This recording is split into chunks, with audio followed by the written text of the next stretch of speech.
Hello and welcome back. Well, hasn't the weather been different this week? Not so much the lovely sunshine we're used to, but the heavy wet rain that's been coming down. Mind you, saying that though, the plants and the flowers and the grass and everything desperately needed some rain. So it's actually quite a good thing that we've got some rain coming now. Did you know this week we've actually just had World Environment Day? And it's been going for 40 years. So if you don't know what it is, it's a time of the year when people from all around the world get together and celebrate nature, basically, and they act in a good way for nature. So maybe they'd go to the beaches and collect the rubbish off the beaches. Maybe they'd march and try and get laws changed. But it's all about celebrating the nature that's around us. And during this time recently, I think a lot of us have come to appreciate the nature and the outside a bit more, because being told you can't go out suddenly makes you want to go out. And I hope that when you have been outside, you've had a chance to actually stop and listen to the birds and smell the flowers and hear the wind in the trees, because it really is beautiful out there.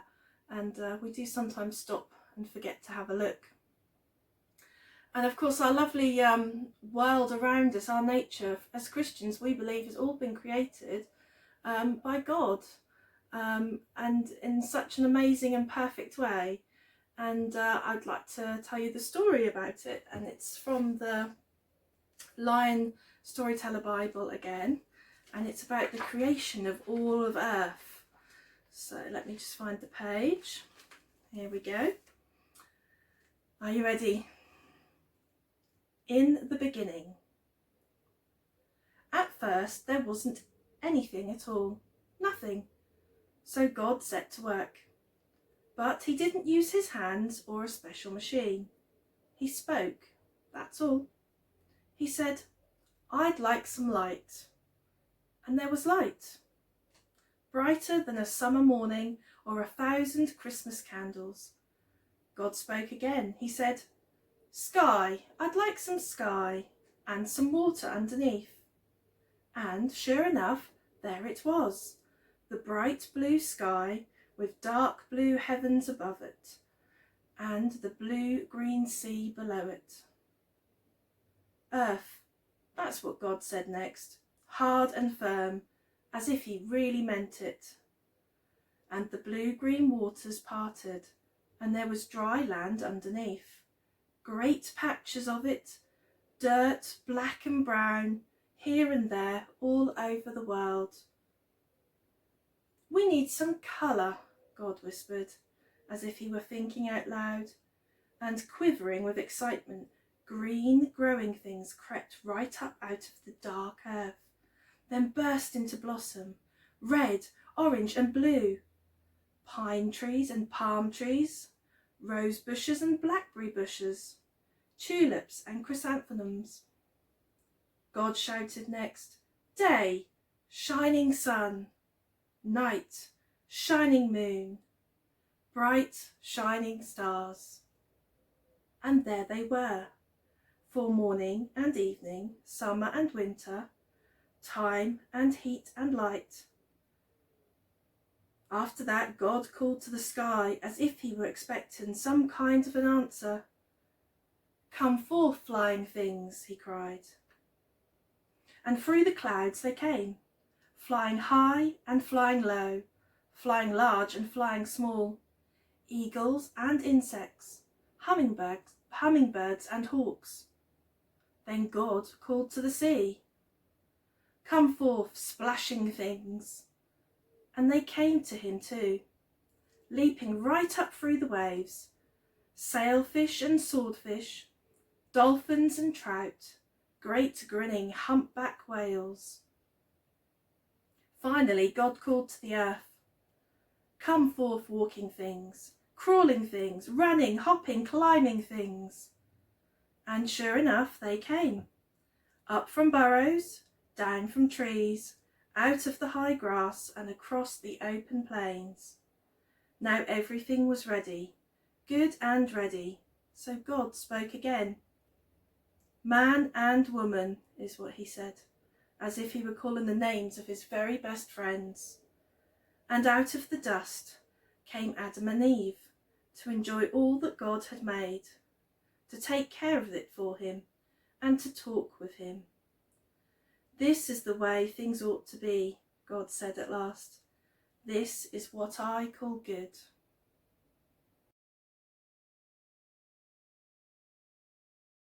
Well, what did you think about that story? Pretty amazing, isn't it, to think that God created everything that you can see around you. Whether you've taken time to stop and think about it at all, I don't know. But imagine just the variety that's just in your garden. Or if you just have a window box, imagine all the different things just growing and living in that tiny window box. Nature is incredible, and we do have a responsibility to look after it.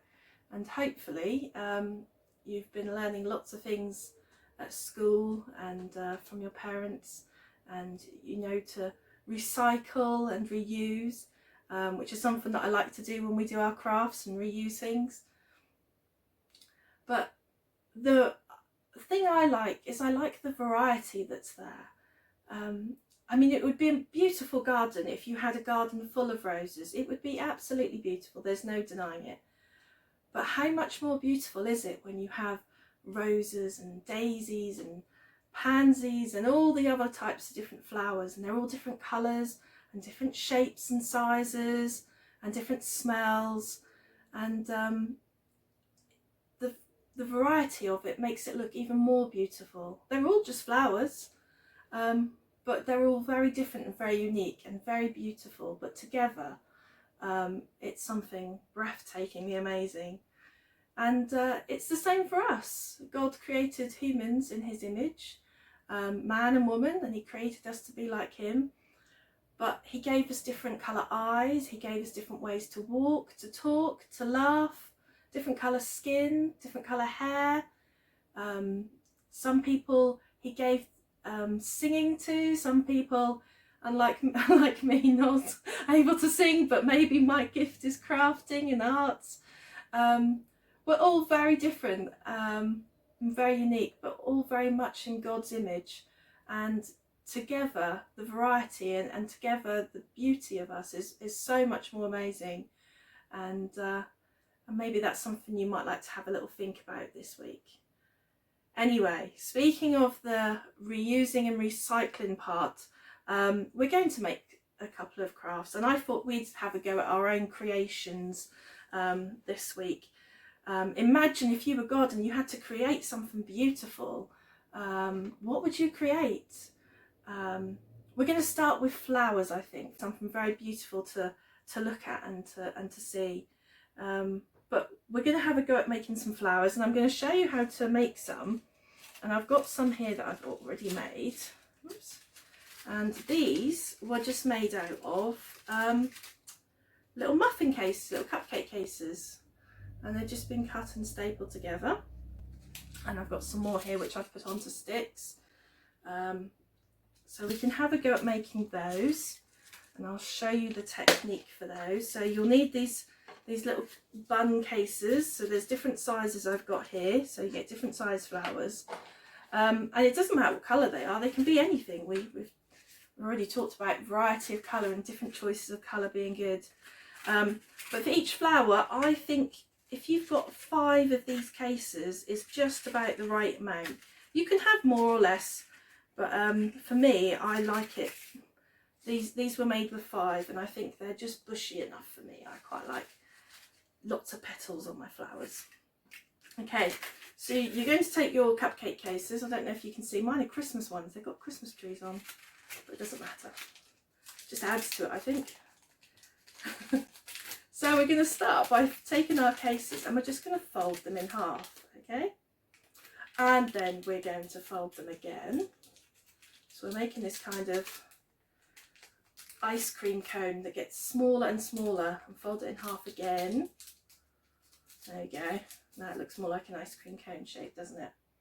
Okay, and now we want to make the petal shape, so we're going to cut the edge of the cupcake cases. So I'm going to make this one a round one. Mind your fingers when you're using scissors, of course, so that we've got a nice round petaled flower.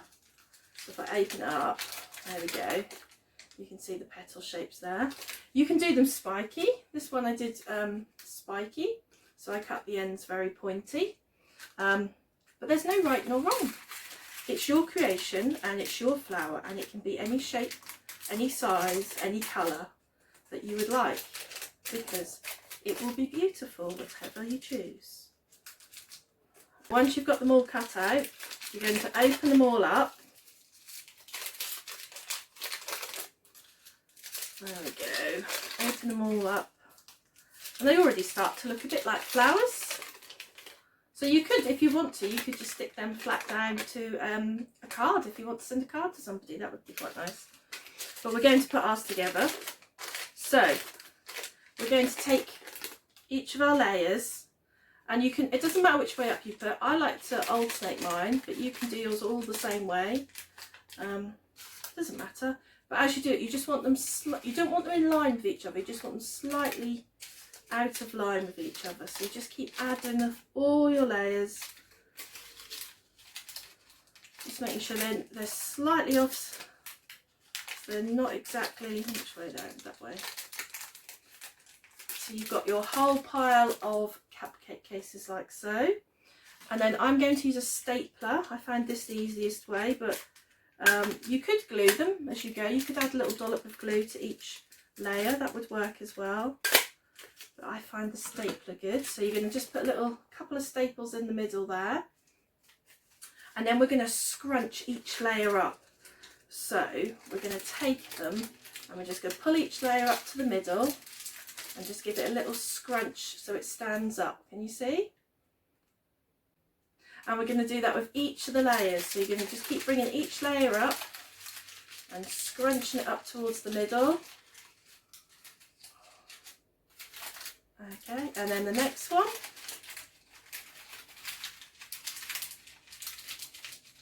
And the next one. You can take more time, obviously. I'm just going to whiz these up together.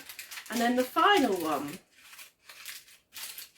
You just need to scrunch that all the way up to the middle.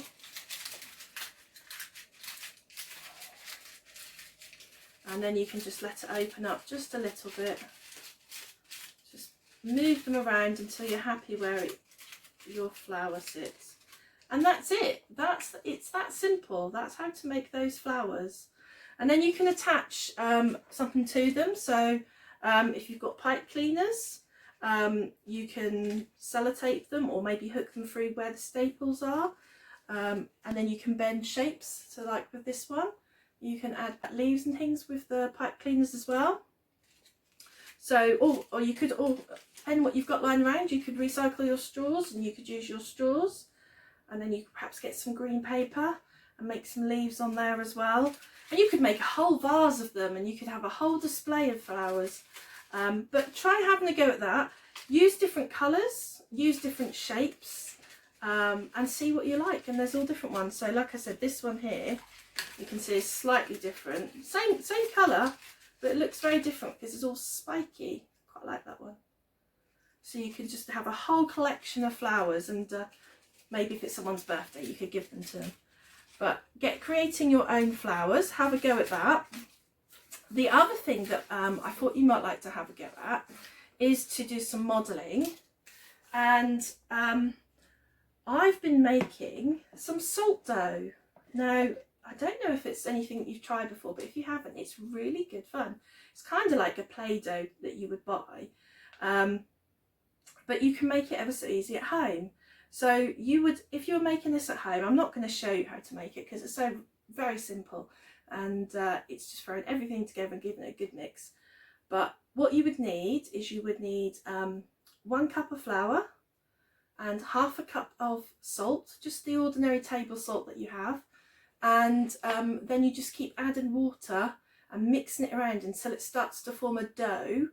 And as it starts to come together, then you can start squishing it and kneading it, and you get this lovely salt dough that you can play with and you can model and you can do things with.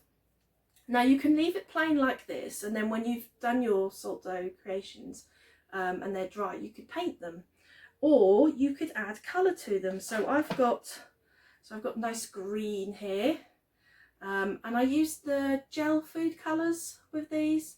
The colours are much brighter than the liquid ones, I think, and plus the dough doesn't go as sticky, because obviously every time you add more moisture the dough goes stickier and stickier. So so the gels, because they're a bit thicker and gloopier, it doesn't make the dough go as runny or as sticky. But if it does go a bit sticky, just add a little bit more flour, that's absolutely fine. And likewise, if it goes a bit too dry, you can add a little bit more water. So this was one that I made with the red, and it's, I suppose it's kind of like a rose shape really. I was just sort of squashing bits together for that one. And then I've made one that looks a bit like a daisy, I think anyway, but I think it's my own kind of daisy because it's a lovely blue colour. I've also made, I'm not sure what this one is, but I just like the two colours together, so I squished a bit in the middle for an orange flower shape, and then I made some green leaves to go around it, and I've actually put some lines in the leaves to give it detail. But if you make them plain, this is the sort of colour that they are. If I show you how to make this one, I just made a nice flat, just think if I've got a tray or something, maybe I haven't. I just made a nice flat shape. I'll just show you on my hand. And the thinner that you make them, the quicker they dry is the other thing as well. There we go. So I just made a kind of a roundish sort of shape and just made it flat. You can roll it out, you can use cutters, anything that you've got. Okay, so I just made a kind of a flat shape there. Then I'm using the end of a paintbrush here. Then I just cut out some little shapes from it. So I cut out some little triangle shapes. You might want to use a knife or something. It's a bit difficult on your hand, but I'm just so I can show you. In fact, I might just do it on the table and then I'll pick it up again in a second. There we go. So I got to this kind of cross shape. You can see it's a little bit messy around the edges, and then I just squished the edges round and made them into sort of more rounded petal shapes. I've just done 4, but you could do 5, 6, 7, however many petals you like, as we've already discussed. There's nothing wrong, they're all beautiful creations. Okay, so kind of like that. I'm rushing it a bit, as you can see. And then I just made a bit of a dip in the middle, which is going to be the centre of my flower. And then you can add some little lines, anything you want. I'm not going to tell you how to create because it's entirely up to you. If you want to know how to do the daisy one though, which was quite easy, you just need to know how to make a long thin sausage, and that's all it is it's loads of long thin sausages rolled out, and then I kept adding them on top of each other. Let me see if I can show you that. So I just kept crossing them over on top of each other like so, and I kept, and you can just break them off if they're the wrong size, and I just kept adding and adding and adding and crossing them over until I got lots of them. You can probably see it on the back there. And then all I did was I put a little blob, a little circle of dough, once I was happy with my petal shapes, into the centre like so. And then I did actually flatten down each of my little that's quite a nice one actually, each of my little sausages to give it its petals look. So that was just how I made that one. Just a few ideas for you, but you can do them how you want. But once you've made your design out of the salt dough, there's different options on how to dry it. So you could leave it somewhere warm to dry, somewhere like an airing cupboard, and it would probably take 2 to 3 days to dry out properly. It depends how thick it was. This one here you can see is quite thick and solid, so it probably would take several days to dry out, whereas the daisy's quite thin, and wouldn't take as long. So you'd have to see, but you'll know when they're properly dry because they'll be properly hard, and you can sort of tap on them and you know they're dry. So that's one way. You can just let them air dry. You can bake them in an oven, so you need to put them on a very low temperature, and then they need to go in the oven for several hours. Again, depending on how thick they are or how thin they are, depends how quickly they cook. So you'd have to just keep going back and checking them. If they start going and they start cooking and they go a little bit brown, that's fine, because you could always paint them white before you start decorating them, or you could just use that colour if you like it. And the way I did mine, because I'm not a very patient person, I put mine in the microwave. So the recipe that I give you, it can go into the microwave as well. So you just take your salt dough and you lay it on a piece of either parchment paper or kitchen paper and put that on a microwavable plate. I just cooked one of these at a time, and laid a bit of kitchen paper over top as well. And then I popped it in for about 10 to 20 seconds on the first go. Checked it, and you'll see it starts to cook on the edges first, and if you just sort of tap on it again, you can tell when it's cooked, because it has that sort of hard tapped cooked feeling. If it's not properly cooked, you can feel it's still a bit soft and gooey. Even when it's in the microwave, you can still feel, if you're cooking it that way, you can feel the middle or whatever is still a bit gooey. So just keep popping it back in and out the microwave 10 seconds at a time until it's properly cooked. Just every now and again lift it up and check that it's not stuck to the paper as well, is always quite handy. But if it does get stuck to the paper, you can just use a little bit of water just to rub it off with. But yeah, so that one took about 30-40 seconds in the microwave. The rose took about 2 minutes in the microwave. So then that's just doing it sort of 10-20 seconds at a time. So you can cook them that way if you're not very patient like me. And then when they're properly dry and hard like this, you can paint them and decorate them. So the best paint for these is acrylic paint. And the ones that I've painted are, if I show you, where's my daisy? Oh, there's my flower. So this is one that was plain. Actually, you can see on the back it was plain, like this one. And it's been painted with acrylic paint. So the yellow on there you can see is much bolder and brighter than the yellow on that one, which had the food colouring in. So if you want nice bright colours, it is better to paint them afterwards. Oh, I've picked up the wrong colour. Let me see. There we go. So I've got a lovely pink acrylic paint here, and I'm just going to pop some onto my brush. And you can see it just paints on really nicely. Sometimes you need 2 coats, but most of the time 1 is plenty. And if you're going to do a couple of coats, just paint it nice and thinly, and you can just keep going back to it. And you can just add your colour. So we're just going to paint this one nice and pink, I think. And this will be a different kind of flower. Maybe you want to name your flowers or your creations. I mean, the other thing you could do, if you don't fancy doing flowers with your salt dough, maybe you could create a new creature. So in the story, I talked about the creatures that came from the sky, and the creatures that came from the ground, from the earth, and the creatures that came from the sea. So maybe with your modelling salt dough, you want to make yourself a new creature. What would it look like? Would it have legs? Would it have wings? How many legs would it have? How many eyes would it have? Would it have feathers or fur? Would it, or I don't know, would it swim?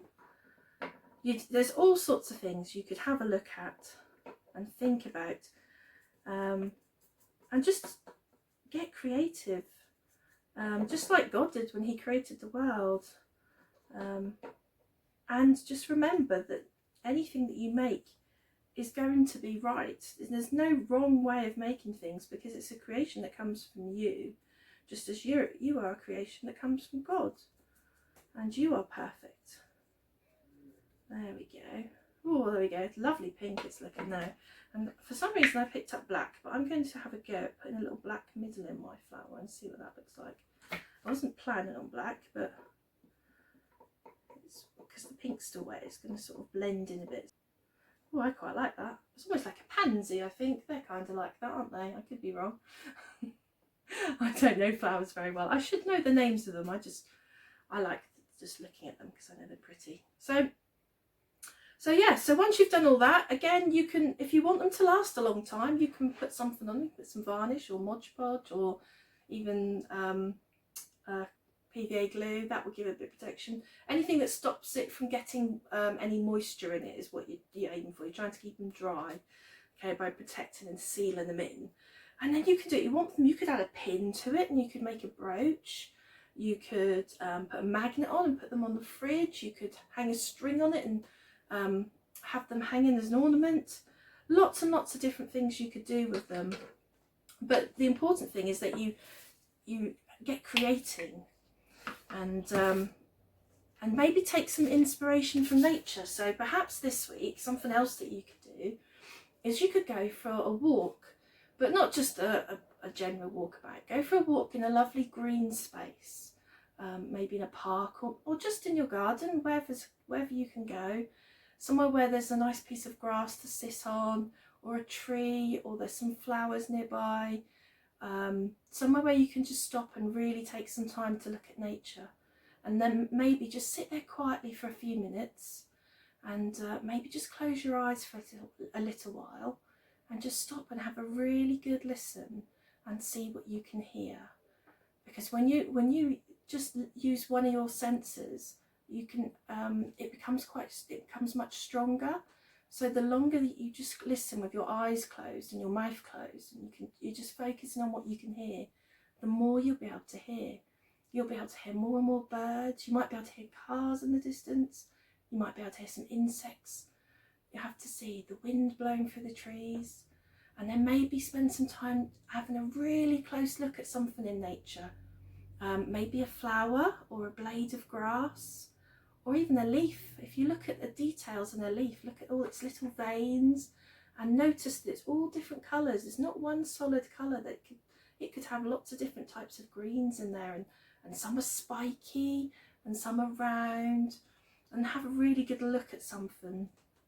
And then maybe you want to have a good smell, so maybe close your eyes again and maybe start smelling, hopefully nice smells, and you can smell the flowers and the grass and the soil. That has a really distinctive smell. Soil does, the ground. Maybe somebody's cooking a barbecue and you can smell that. That would be quite nice. And just really focus on all the different things around you, and as you think of them, think of how they were created, and that each one was created to be just the way it was, and that's just like you are. You are created just the way that you should be. Everything about you is as it should be, and it is perfect, and you are wonderful. And like God said when he created everything, it's the way it ought to be. It is good, and he's very pleased with the way he created you. So maybe do that this week, and maybe you could sit and pray whilst you're also sitting there with nature, and see if it helps you to think about God a bit more. But that's all I'm going to do for now. Have a look maybe online at the World Environment Day webpage, and there's lots of resources out there, and it tells you all about things you can do to help your environment and protect this beautiful creation that we have around us, protect this lovely world full of nature and wonder. And we'll just finish with our prayer. Our Father, who art in heaven, hallowed be thy name. Thy kingdom come, thy will be done, on earth as it is in heaven. Give us this day our daily bread, and forgive us our trespasses, as we forgive those who trespass against us. And lead us not into temptation, but deliver us from evil. For thine is the kingdom, the power and the glory, for ever and ever. Amen. So, be inspired by nature, spend time with nature and with God, and be inspired and be creative this week. And if you make some beautiful flower arrangements, or you come up with a new incredible creature, give it a name and maybe send me a picture. But stay safe, have a good week, and I'll see you soon. Bye.